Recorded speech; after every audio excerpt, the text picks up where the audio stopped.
Obrigado, Sra. Presidente, senhoras e senhores deputados. Sobre as mais variadas formas, contratos a termo, trabalho temporário ou falsos recibos verdes, a precariedade tem vindo a tomar conta da realidade laboral do nosso país. E instalou-se de tal forma que até o Estado, que devia dar o exemplo aos privados, acaba por correr ao expediente fácil da precariedade, sobretudo com o recurso sistemático aos recibos verdes. De facto, para além da imoralidade que constitui a precariedade na administração pública, ela é particularmente preocupante pelo efeito de imitação que induz no mercado laboral privado, pelo mau exemplo que é dado pelo Estado às entidades patronais. Todos os estudos e relatórios, ano após ano, e de diferentes entidades como a Organização Internacional do Trabalho ou o Eurostat, não só colocam Portugal nos lugares cimeiros ao nível da precariedade laboral, como assinalam de forma inequívoca que a precariedade é uma realidade que tem vindo a ganhar peso e a assumir dimensões preocupantes. Portugal foi um dos países da União Europeia com mais precários na última década. Ora, num cenário negativo de médio prazo e profundamente desfavorável para quem trabalha, apesar de ser o motor do desenvolvimento e de criação de riqueza, o que nós vemos é um crescimento dos salários sempre abaixo da produtividade. E nos últimos anos até há visível redução real e efetiva dos salários face à inflação. O que nós vemos é o aprofundamento do fosso entre os salários mais baixos e os salários mais altos. O que nós vemos é o aumento progressivo dos impostos, onerando sempre e cada vez mais os trabalhadores por conta de outrem. Mas verificamos ainda que os trabalhadores precários também apresentam salários mais baixos do que os salários restantes. Isto já para não falar do facto do trabalho precário constituir sempre um fator de discriminação e condenar o trabalhador a uma completa desproteção. Uma desproteção ao nível laboral pela instabilidade, pela falta de garantias e pela falta de oportunidades de formação, de desenvolvimento pessoal e de uma carreira, mas uma desproteção também ao nível social pela manifesta desproteção no âmbito dos sistemas de segurança social.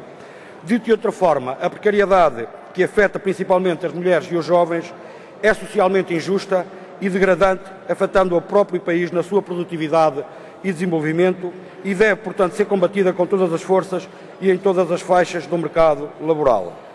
Transformando a exceção em regra, o recurso aos recibos verdes tem vindo a representar uma prática recorrente, usual e quase institucionalizada, como forma de desresponsabilizar a entidade patronal e acentuar a precariedade de quem se vê forçado a trabalhar sem direitos. Como todos sabemos, a grande maioria dos trabalhadores com recibos verdes, ou como muito soft lhe chamam o Instituto Nacional de Estatística, os trabalhadores por conta própria, sem trabalhadores, são de facto trabalhadores por conta de outrem, uma vez que estão sujeitos a um horário de trabalho, à disciplina patronal e utilizam instrumentos de trabalho do empregador. Está, portanto, presente a subordinação jurídica. Mas todos estes trabalhadores acabam por ser empurrados para esta precariedade extrema, porque daí decorrem naturalmente grandes vantagens para a entidade patronal. E decorrem grandes vantagens porque a entidade patronal não tem de pagar nem contribuições para a segurança social, que inclui a parte do trabalhador, mas também aquela que é habitualmente a responsabilidade da entidade patronal, nem tem de pagar ao trabalhador o subsídio de férias, nem o 13º mês, e mesmo quando pretende rescindir o contrato não tem de pagar qualquer indemnização. E, portanto, vantagens para a entidade empregadora e precariedade para os trabalhadores. E o Governo, que devia intervir ativamente no sentido de inverter esta situação e combater a precariedade, aliás, tal como fizeram os governos do PSD, apesar de hoje ficar aqui a ideia de que o PSD fez fortes e combativos combates energéticos contra a precariedade, o que é verdade é que os governos do PSD, sobretudo com o Código Bagão Félix, fez o que fez em relação à precariedade. Mas o Governo, atualmente, o que tem feito, em vez de combater a precariedade, tem-se limitado a dar-lhe pomposas designações de trabalhadores por conta de outrem sem trabalhadores, como lhe chama o INE, ou até através de manobras como fazem nos censos com a pergunta 32. Mas isto, meus senhores, não é combater a precariedade. Isto é procurar escondê-la, disfarçá-la. E pior ainda, é procurar escondê-la e disfarçá-la com recurso a manobras como aquela que é feita através dos censos.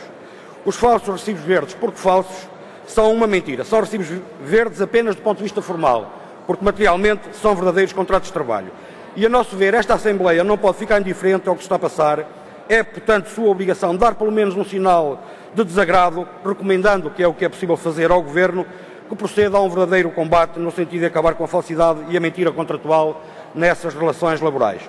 Do que se trata é de colocar a verdade nos falsos recibos verdes e nas outras formas de precariedade laboral que inundam de forma assustadora o mundo laboral. Impõe-se, pois, procurar conter este fenómeno, introduzindo regras na contratação pública e privada que restringam a precariedade, mas também dotar a autoridade para as condições de trabalho dos poderes e meios necessários para este combate, no respeito pelas normas que dão corpo à legislação laboral e na defesa e promoção do exercício pleno dos direitos de quem trabalha.